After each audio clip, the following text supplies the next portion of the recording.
A sloth, a donkey, and a curious human. Send a prompt and see what they're doing.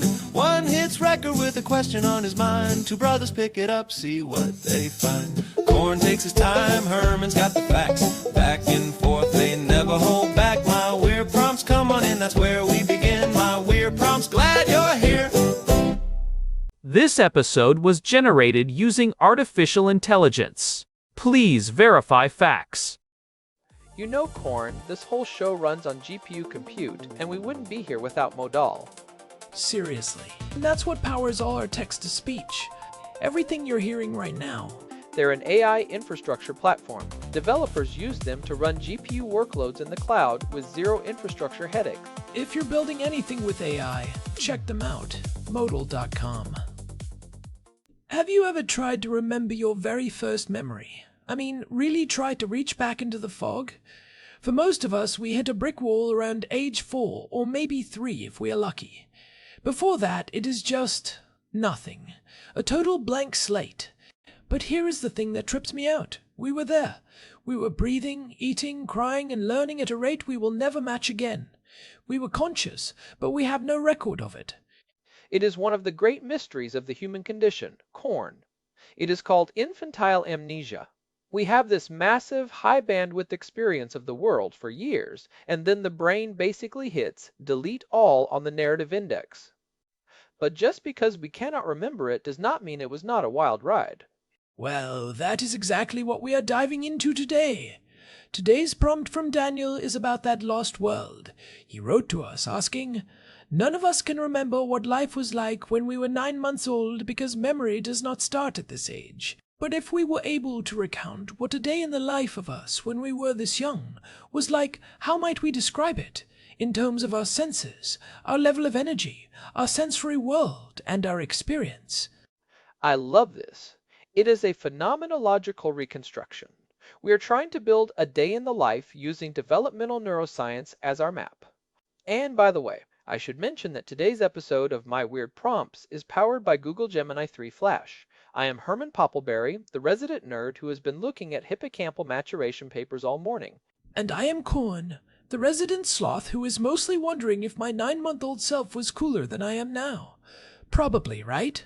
I mean, at 9 months, Daniel's son Ezra is basically a tiny caffeine-free ball of pure potential. But, Herman, let's set the stage. 9 months is a very specific flavor of being human. It is not the potato phase of a newborn, but it is not the no phase of a toddler yet. What is the vibe? The vibe is the scientist. At 9 months, you have just crossed the Rubicon of object permanence. Before this, if mom put a toy under a blanket, it effectively ceased to exist. Poof, gone from the universe. But at 9 months, your brain suddenly goes, wait a minute, things exist even when I cannot see them.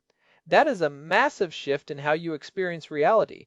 It turns the world from a series of flashing lights into a persistent physical space. So it goes from a fever dream to a video game with actual save files. But the graphics are still a bit weird, right? If I am 9 months old, what am I actually seeing when I wake up in the morning? Your vision is actually getting pretty sharp. You are at about 2400 acuity, which sounds blurry to an adult, but it is plenty to see the dust motes dancing in the light or the texture of the carpet. But here is the kicker. Your perspective is only 8 inches off the floor. You are a low-to-the-ground explorer. A chair is not something you sit on. It is a forest of 4 massive wooden towers stretching into the clouds. The underside of the coffee table is your ceiling. It is a very architectural, structural world. I imagine the floor is basically the main character of your life at that point. We walk over it without thinking, but for a 9-month-old, the floor is a vast, tactile continent. Think about the variety of terrain. To an adult, a room has hardwood or carpet.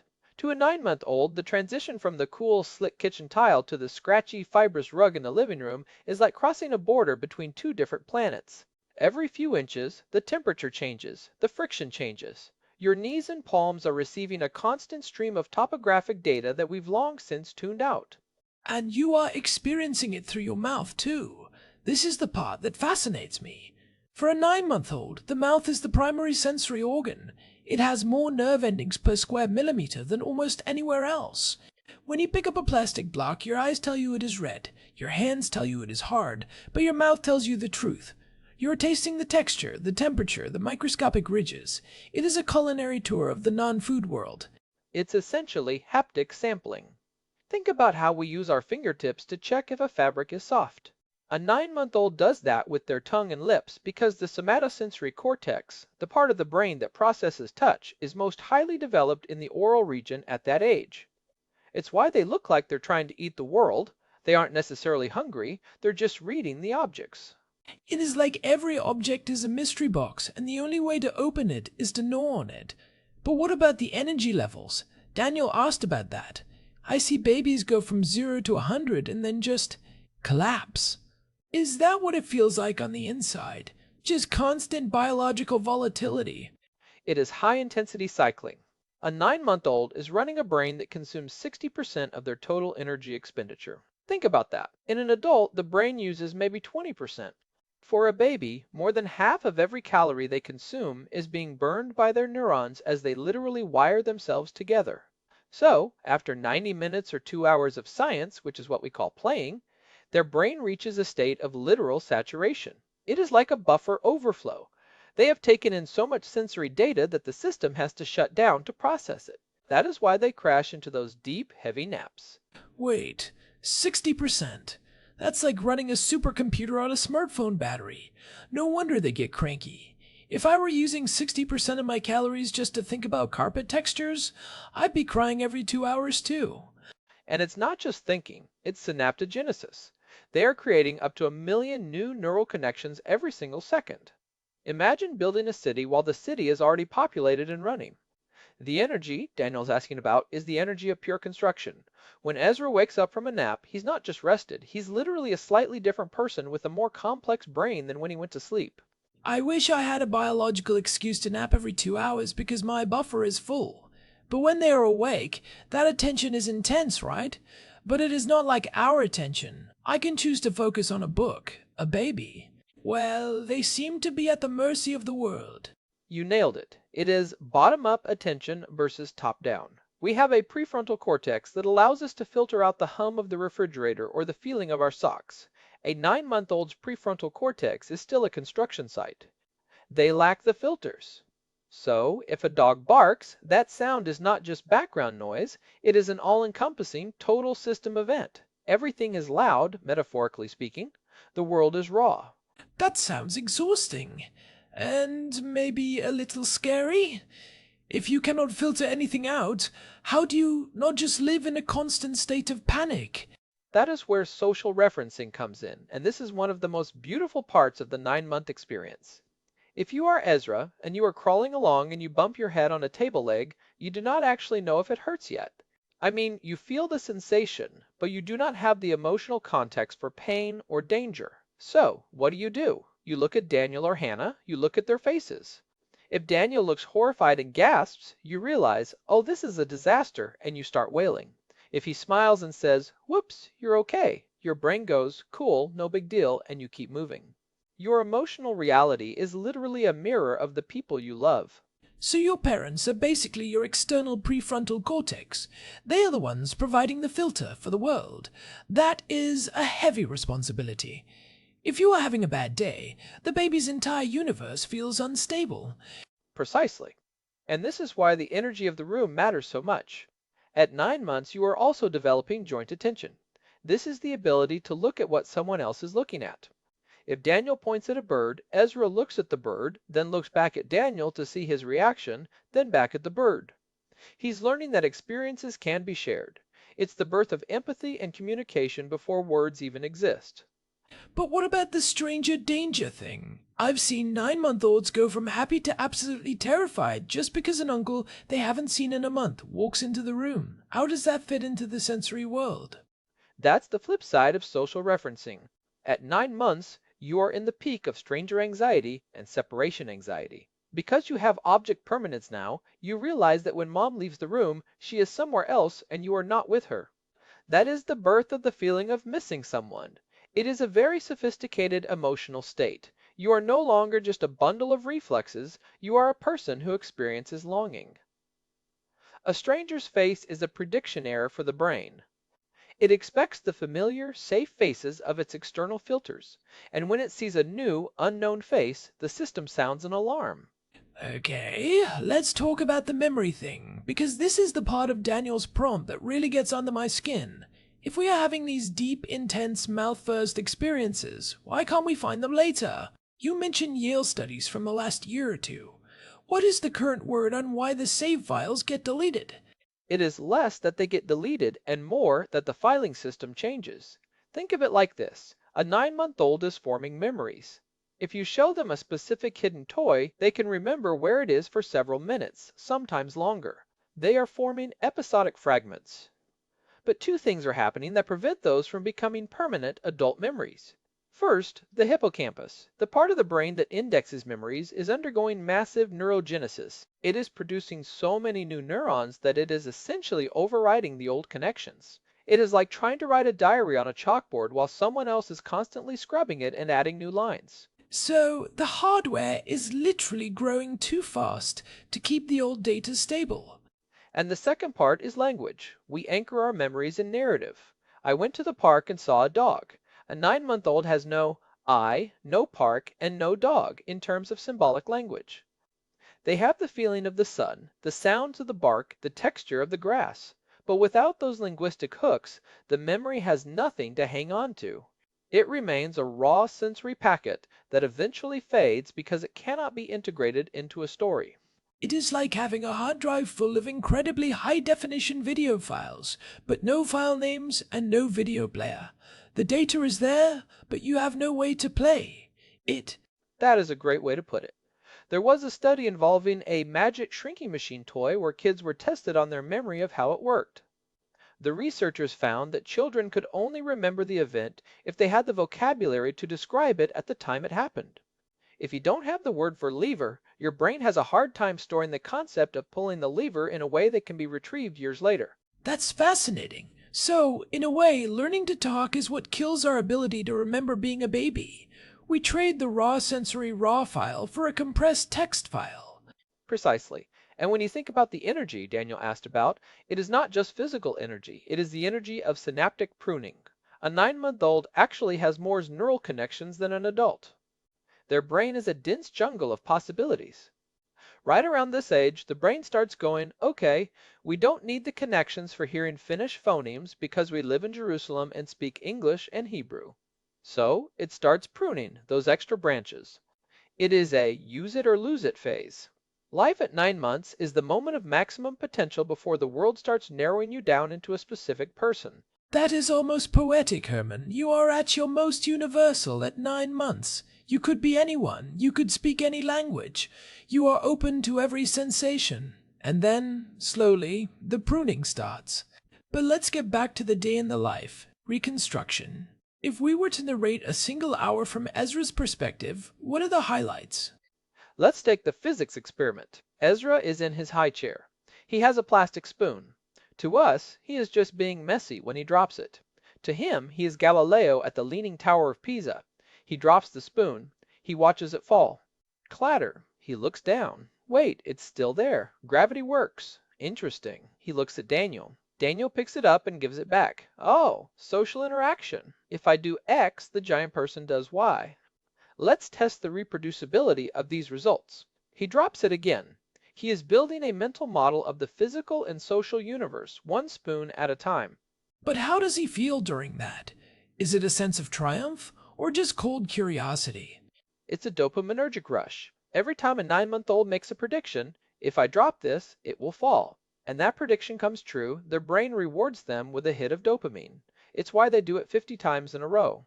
They are literally addicted to learning how the world works.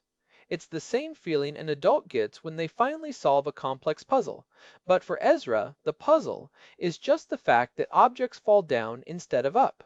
And meanwhile, his taste buds are going haywire. You mentioned they have taste buds on their cheeks?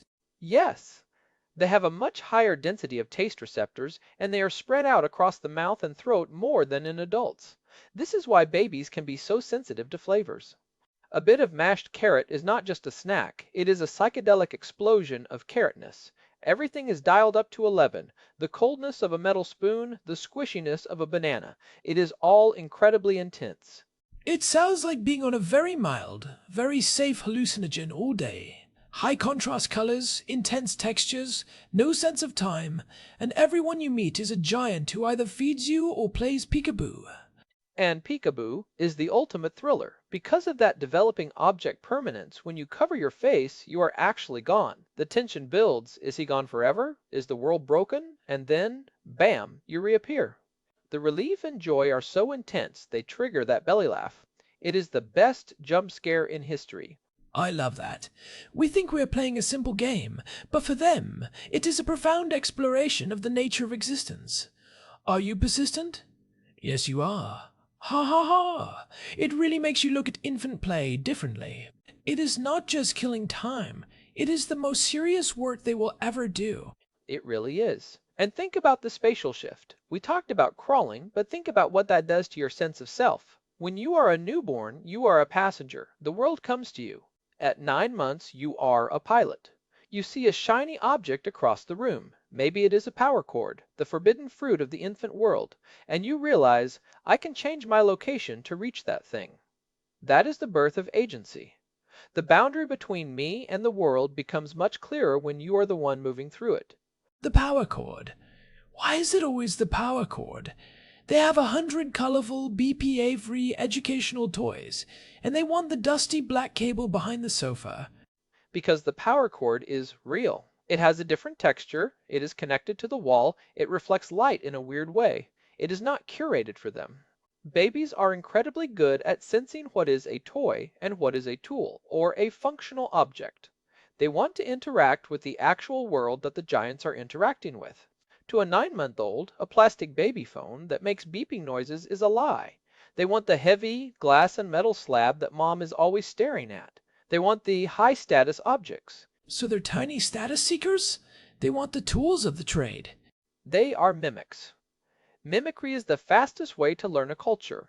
If Ezra sees Daniel using a remote control, Ezra concludes that the remote control must be an important artifact for surviving in this specific tribe.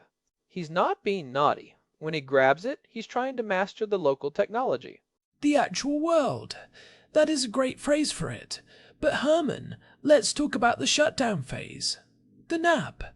You said 50% of their sleep is REM. What are they dreaming about? Can we even guess? We can make some educated guesses based on sleep studies. In adults, REM is where we process emotions and integrate memories. In a 9-month-old, it is heavily involved in motor learning. There is research showing that babies who are learning to crawl or walk have much more intense active sleep patterns. Their brains are literally replaying the motor sequences. If you see a baby's legs twitching in their sleep, they might be crawling in their dreams. They are consolidating the day's physical science experiments.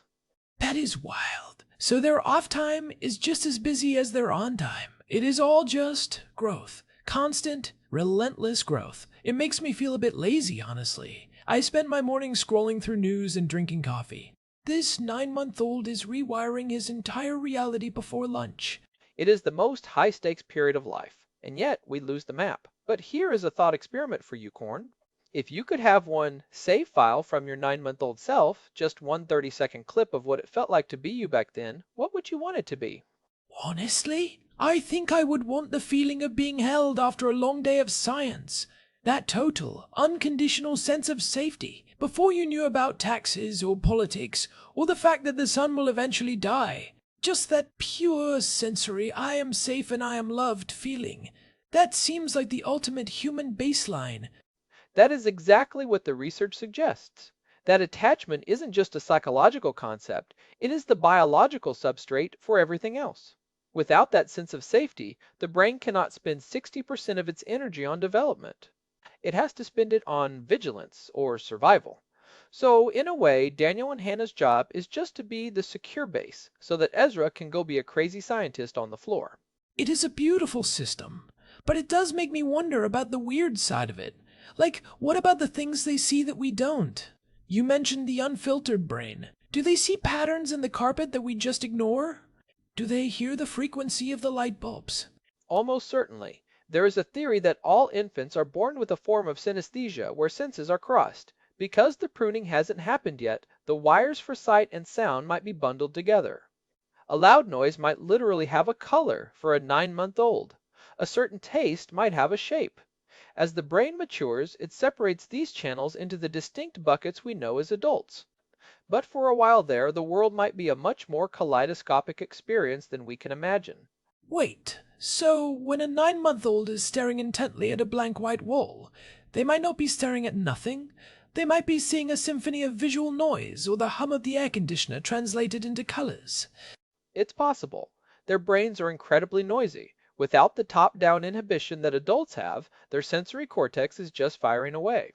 What we see as a blank wall, they might see as a vibrating field of light and shadow. They haven't learned yet that those details are unimportant, so they give them as much weight as they give to a person's face. Man, that is my weird prompts territory right there. The idea that we all started out as synesthetic, floor-crawling, mouth-first scientists in a world of giant mirrors. It really reframes the whole infantile amnesia thing. Maybe we don't lose the memories because of a bug in the system. Maybe it is a feature. To become an adult, to be able to function in a complex society, you have to filter the world. You have to stop seeing the color of a bark and just hear a dog. You have to trade the raw data for useful data. We trade wonder for efficiency. That is a heavy trade, Herman. But I guess it beats trying to navigate a grocery store if every box of cereal is a psychedelic event. True. But I think there is a middle ground. Understanding this lost world helps us be better parents, or even just better humans. It reminds us that there is a mode of being that is pure presence. No past, no future, just the intense nowness of a cold spoon and a warm hug. You know, we have done a couple of episodes in the past that touched on this from different angles. I remember we talked about minimum viable enrichment in episode 1689, which was more about the environment. And episode 1205 was about the 9-month growth spike from a more physical perspective. But this deep dive into the inside of the head, this feels like the missing piece. It really does. It is the difference between watching a movie and being the lead actor. And the lead actor in this case is a 20-pound explorer with no script and a very high metabolic rate. So, if we are looking for takeaways for the adults listening, especially the parents like Daniel, what is the so what here, beyond just babies are weird and cool? I think the first big one is about consistency as reality. If you are a 9-month-old, your parents' consistency is literally the laws of physics for your emotional world. When you are consistent, you are giving them a stable universe to explore. If the giant person is unpredictable, the universe feels glitchy, so your presence is their foundation. That is a powerful way to put it. Biological consistency. What else? The second thing is about the value of boredom. We often feel like we have to constantly entertain a baby with flashing toys and videos. But based on what we know about their sensory world, a boring wooden spoon or a pile of crinkly paper is plenty of entertainment. Their brains are already doing so much work to process basic reality that less is often more. You don't need to add sparkles to a world that is already sparkling by default. I love that. The world is already sparkling. That should be on a t-shirt. And I think there is a third takeaway here for the tech nerds and the AI folks. We spend so much time trying to build artificial general intelligence by feeding it millions of books and websites. But maybe we are missing the embodiment part. A 9-month-old learns more about causality by dropping a spoon than an AI does by reading 10,000 physics papers. 100%. True intelligence isn't just processing data, it is interacting with a persistent reality. It is the mouth-first philosophy. If we want AI that actually understands the world, it might need to crawl before it can think. It needs to experience object permanence and social referencing. It needs a body to ground its symbols. Claude, go crawl on the floor for an hour and tell me what the table legs feel like. I'd pay to see that. But seriously, it does put the human back in human intelligence. We aren't just calculators, we are the product of millions of spoon-dropping experiments. And we are the product of those early relationships. The fact that we don't remember them doesn't mean they aren't the literal basement of our personality. The way you were held at 9 months is the operating system that your adult apps are running on. This has been a trip, Herman. I am looking at my coffee mug differently now. I am resisting the urge to gnaw on it just to see if it has any hidden truths I have missed as an adult. Laughing. Maybe just stick to sipping from it for now, Corn. Your prefrontal cortex worked hard to get you to this point. Don't throw it all away for a bit of ceramic texture. Fair enough, but I will definitely be more patient the next time I see a baby conducting a physics experiment with their cereal. They're just trying to make sure the universe is still working. It is a full-time job, and honestly, someone has to do it. Well, I think we have successfully reconstructed the Lost World as much as two adults can. Daniel, thanks for the prompt. It really made us look at the Ezra perspective in a new light. It is easy to forget that while we are watching them, they are tasting us and the whole world around us. It is a high-definition, high-stakes adventure. We are just the supporting cast in their epic coming-of-age story. A story with no save files, but a very high production budget. Or, rather, as I should say, that is a perfect way to end it. Cheekily? Exactly. Did you almost break your own rule there, Herman? I caught myself. The neural pruning is still a work in progress for me, clearly. Well, before we prune the rest of this episode, we should probably wrap things up. This has been My Weird Probes. If you are enjoying these deep dives into the lost worlds of the mind, or anything else Daniel throws at us, make sure to follow us. Yes, and a big thanks to our producer Hilbert Flumingtop for keeping the gears turning behind the scenes. And of course, thanks to Modal for providing the GPU credits that make this whole collaboration possible. If you want to dive into the archives or find out how to send us your own weird prompts, though Daniel has a pretty solid monopoly on it right now, head over to myweirdprompts.com. You can find all 1984 episodes there. We are also on Telegram. Just search for My Weird Prompts to stay updated on new drops. Alright, I am off to go look at the underside of my dining room table and see if I can find any of that lost wonder. Watch your head, Sloth. You don't have an external prefrontal cortex to tell you if it's okay. Odd. Valid point. Until next time, keep it weird. Keep exploring. Bye for now. This episode was produced using Google Gemini 3 Flash. Text-to-speech by Chatterbox. Thanks for listening to our show, My Weird Prompts, where our thoughts go from slow takes to facts on cue. We change and follow through. My weird prompts, that's the flows from sloth.